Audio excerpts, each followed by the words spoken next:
Hi, this is Chris. We're in Paso Robles today,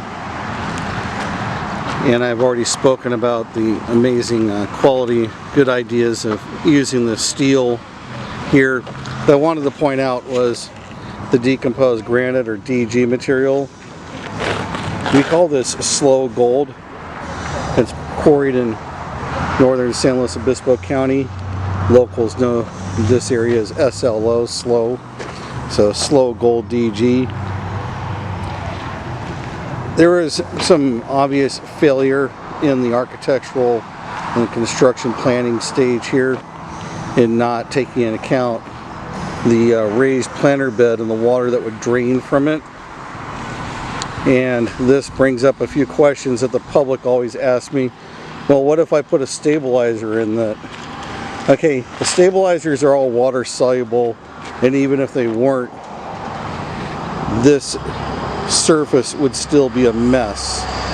You can't have draining water and a stabilized, so to speak, DG. More than likely that was a stabilizer added to this just because it needs to have compliance with the American Disabilities Act.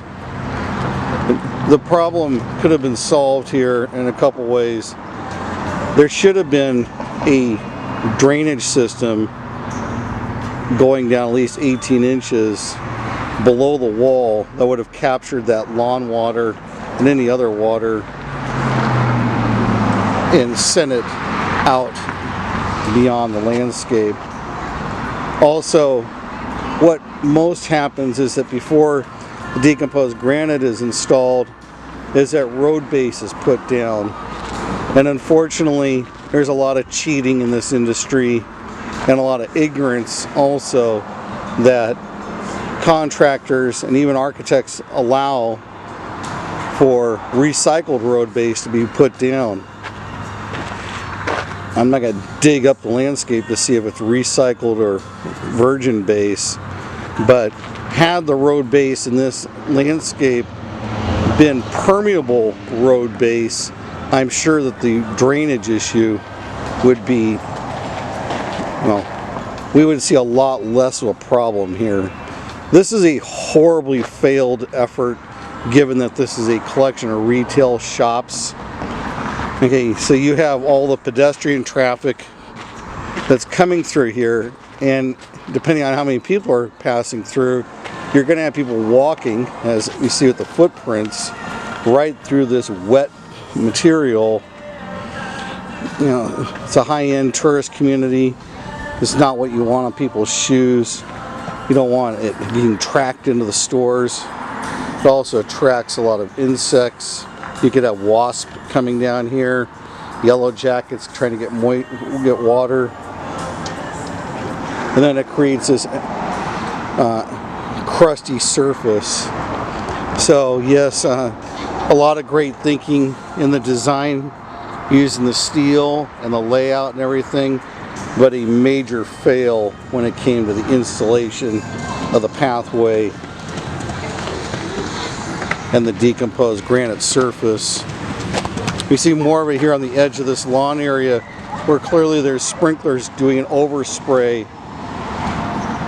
That's more of a landscape maintenance issue, since the sprinkler should have been adjusted, but we see a lot of irrigation coverage flowing out, sprinkling out to the side, so it's leaving this alkaline border and another wet surface. Anyways, permeable base underneath decomposed granite, no recycled base, and drainage systems are a must in any raised planter environment. Another thing about the SLO Gold, SLO Gold's a 1/2 inch minus material. That, you see, has a lot of large pebbles in it. This was probably not the best material for a high foot traffic area. It's inexpensive for sure compared to the other options, but this is more of a utility parking area, utility road area material, not ideally suited for high pedestrian traffic areas. So when people call and ask about it, we say great for your driveway, great for utility storage areas, not for near your house or your commercial building.